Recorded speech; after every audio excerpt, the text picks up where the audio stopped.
আসসালামু আলাইকুম। দিশা এগ্রো ফার্মের পক্ষ থেকে আপনাদেরকে আবারও স্বাগত জানাচ্ছি। আমি লাজু। আর যে সকল বন্ধুরা বাণিজ্যিকভাবে পেঁপে চাষ করেছেন অথবা বাড়িতে দু একটা পেঁপে চাষ করেছেন, ছাদে করেছেন, তাদের জন্য আজকের এই ভিডিও। আজকে জুন মাসের মাঝামাঝি টাইম পার হয়ে গেছে, প্রচুর বৃষ্টিপাত হচ্ছে, আকাশ প্রতিদিনই প্রায় বৃষ্টি হচ্ছে, আবার ভ্যাপসা গরম।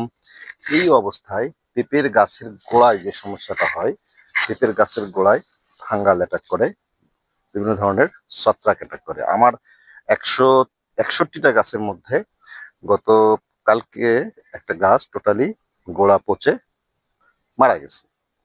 তো সেই কারণেই আমি আজকে আমাদের উপসহকারী কৃষি কর্মকর্তা লালন ভাইয়ের সাথে ফোনে কথা বলছিলাম।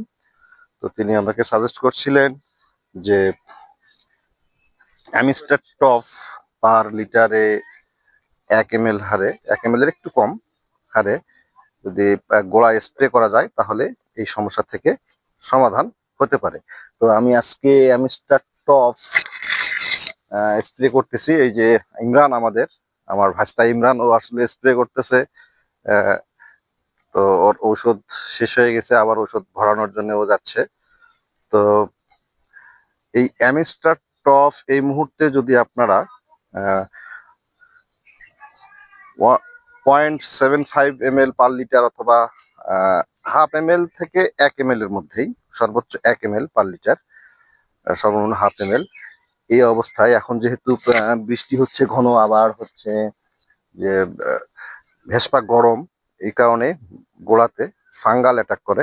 এই ফাঙ্গাল অ্যাটাক করার কারণে গাছের গোড়া পচে, গাছ এরকম অনেক বড় গাছ মারা যায় গোড়া পচে। যে আমার অলরেডি একটা গাছ গোড়া পচে মারা গেছে। তো সেই থেকে আমার আজকে এই প্রক্রিয়া। এই যে গোড়াগুলো যে আছে, গাছের গোড়া দেখেন, এই যে এই গোড়ায় কিন্তু অনেক সময় এই ফাঙ্গাল অ্যাটাক হয়। এবং এই যে এই গোড়াতেই ঘন বৃষ্টির কারণে এবং অনেক হঠাৎ করে তাপমাত্রা বেড়ে যায়, গরম হয়, সেই কারণে এইখানে ছত্রাকের আক্রমণ হয়ে যায় এবং গোড়াটা পচে এরকম ফলন্ত গাছ নষ্ট হয়ে যায়।